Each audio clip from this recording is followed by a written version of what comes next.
Bueno, Daniele Roa, Colectivo Voz Terra, son las personas, o mejor, todo este grupo que ha estado detrás de este proyecto bellísimo. Pero antes de entrar en materia, Daniel, ¿cómo ha sido su experiencia desde casa, desde la ventana? ¿Cómo ha sido su experiencia como músico, de escuchar, de reconectarse otra vez con el ambiente de otra manera? Bueno, Luisa, pues hola, qué rico estar aquí en esta conversación. Em, yo creo que como músico y como creativo, el proceso de estar encerrado tanto tiempo fue bien interesante.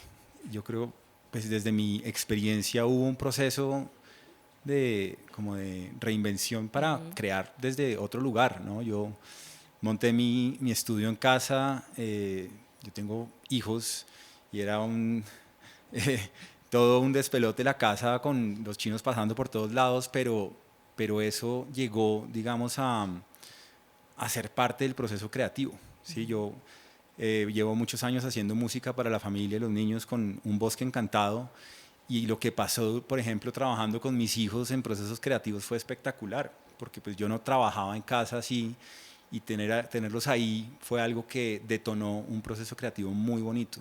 Y aparte de eso, hablando específicamente del proyecto de Voz Terra y Sonidos desde tu ventana, pues esta oportunidad de poder oír los entornos naturales. Yo en ese momento vivía al lado de un parque en la ciudad de Bogotá, y me tocó ver un poquito ese cambio de ambiente sonoro, y de esta sensación que creo que muchas personas tuvieron, nace esta iniciativa de, hey, vamos a parar y vamos a oír lo que está pasando.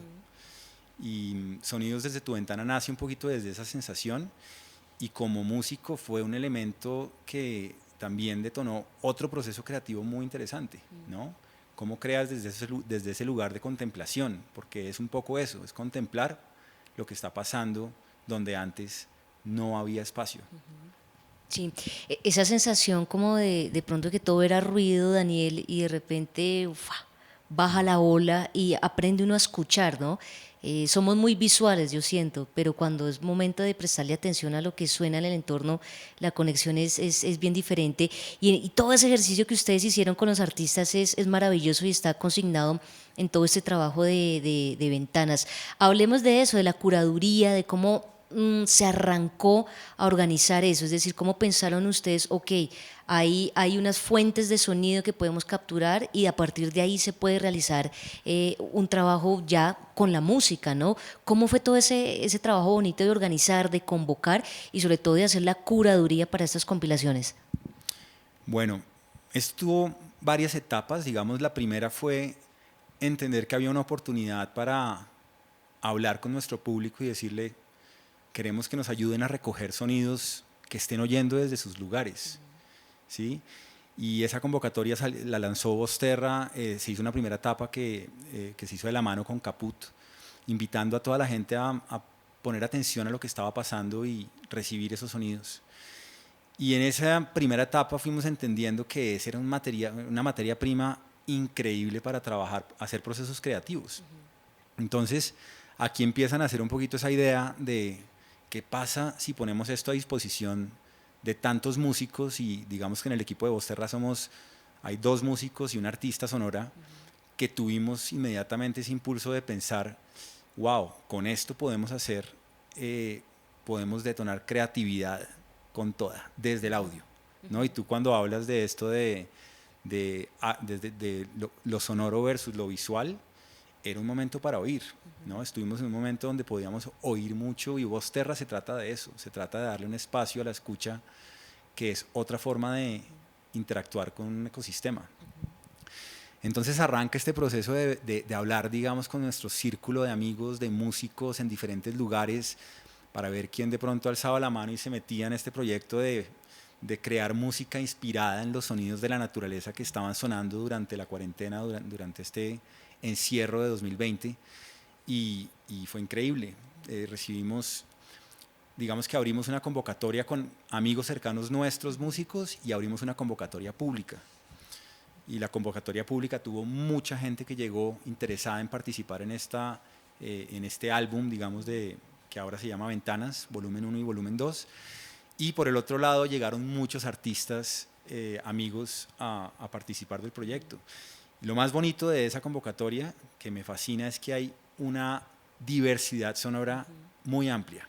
Tienes desde una canción acústica de guitarra y voz, hasta músicos de la escena electrónica que hacen electrónica con estos sonidos, pasando por músicos, tuvimos la oportunidad de recibir una canción, la fortuna de recibir una canción desde Kenia, de un músico que se llama John Udulele, participaron músicos de Argentina, Chile, España, California, bueno, en fin, ¿sí? Como que la diversidad sonora es un gran tesoro que tiene este proyecto. No, y es bellísimo ver que pues el sonido está ahí, Daniel, y que simplemente como cuestión de ser creativos y haber aprovechado este momento de esa manera.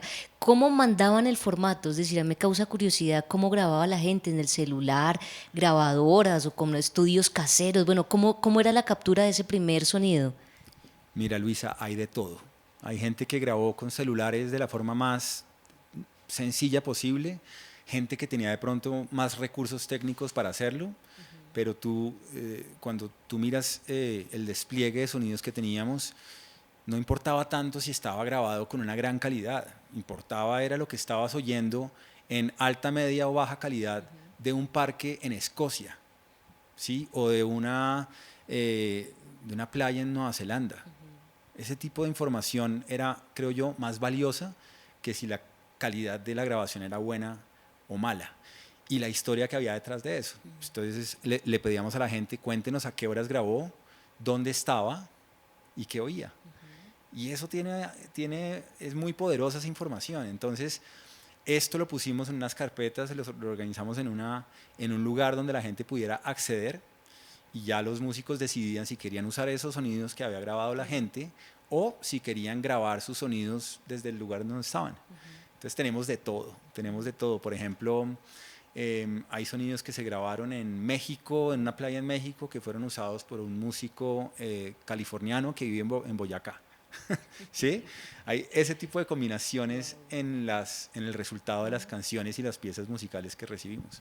Pero bellísimo porque lo que ustedes hicieron fue juntar al planeta, juntar al mundo y a través del sonido, a través de gente que no se conoce y yo siento que si uno en el futuro lo mira y se pregunta, oye, ¿qué pasó en el 2020? Pues ustedes hicieron también un ejercicio de memoria, ¿no? ¿Cómo estaba sonando el planeta en el 2020? ¿Qué se siente, Daniel? Digamos que ya saber que los dos compilados están listos, que todo este proyecto ya se lanza, se presenta, se estrena. Tendrán ustedes como muchas emociones y recuerdos también de cómo fue todo este proceso, pero ¿qué se siente en este punto, Daniel? Una idea que nació como algo, como una semillita, hoy podríamos decir que ya tiene su fruto. Pues mira, siempre he pensado en este proyecto como un testimonio de lo que fue el año 2020, que puedan en unos años poder oír y decir, wow, esto estaba sintiendo la gente, esto estaba pensando la gente en ese año que es único. Entonces lo veo como un tesoro en ese sentido, ¿sabes? Como que recogimos un montón de material de un montón de personas que están dando un testimonio de su experiencia en ese año 2020 que no se nos va a olvidar nunca. Entonces, pues siento mucha gratitud por toda la gente que participó, tantos músicos que se animaron a caminar con nosotros esta idea loca, y bueno, yo creo que el resultado es tener este compilado que con seguridad va a perdurar en el tiempo y va a dejar como una huella, ¿no? Como de ese sentir colectivo que vivimos. ¿Quiénes los apoyaron? ¿Quiénes los acompañaron aparte de Voz Terra? ¿Quiénes se sumaron a este trabajo colectivo tan interesante? Pues nuestro primer aliado desde el nacimiento de Voz Terra en el año 2018 es el Museo para las Naciones Unidas UN Life. Voz Terra nace al interior de un taller que organiza el museo, y ellos han sido nuestros compañeros de viaje desde ese momento, ayudándonos a entender y a caminar, organizando un poquito esa hoja de ruta de Voz Terra que todavía era un poquito incierta, ¿no? Entonces, para este capítulo, el museo fue un aliado importantísimo para poder llevar esto a puerto, ¿no? Que era una idea ambiciosa también. La convocatoria llegó, yo creo que tenemos 24 artistas creo en el álbum de Ventanas, hay 10 artistas en el electrónico y 15 artistas en el cuarto álbum que es Alteraciones. Son un montón de gente. Gestionar esos 4 álbumes demandaba mucho trabajo. Entonces el museo es nuestro primer aliado y en ese primer álbum de música electrónica que se hizo, el aliado, quien caminó con nosotros fue Caput, que es además el sello discográfico de ese álbum. Un sonido que recuerde, Daniel, si usted le dicen pandemia, confinamiento, año 2020, ¿qué sonido lo marcó usted o un sonido que usted recuerde? Pues yo tengo 2 que usé en algunas de las piezas que yo trabajé, hice algunas canciones, 2 canciones para este proyecto. Uno es cómo cambió el corredor verde de la 87, que va desde la novena hasta la autopista. Yo salía siempre temprano y el cambio de sonido a las 5:50 de la mañana, que es la hora en que empiezan a cantar los pajaritos, fue increíble. Ese para mí, porque era muy notorio y muy, digamos, cotidiano en mi día a día. Ese me impactó mucho. Y el otro que me fascinó fue uno que usamos en una canción que me mandó Camila Rivera, mi colega de Colectivo Animal, que grabó en una playa, cerca de una playa en México, en San Pancho, de unas ranas que suenan en cierto momento del año, no siempre suenan así. Y esto era como un mantra porque una rana no dejaba caer a la siguiente y sonaba como algo parejo. Muy, muy, muy bello. Qué bueno eso. Finalmente, Daniel, ¿por qué escuchar esto? ¿Por qué darnos la oportunidad de ponerle play y abrir esa ventana a todo este sonido? Bueno, pues a la gente que nos está viendo, les hago esta invitación para que se conecten con expresiones musicales que vienen de muchos lados. Como les decía, tenemos músicos de muchas partes del mundo, de muchos géneros y sobre todo gente que se ha conectado un poquito con ese momento y con ese sentir colectivo que vivimos todos en ese 2020.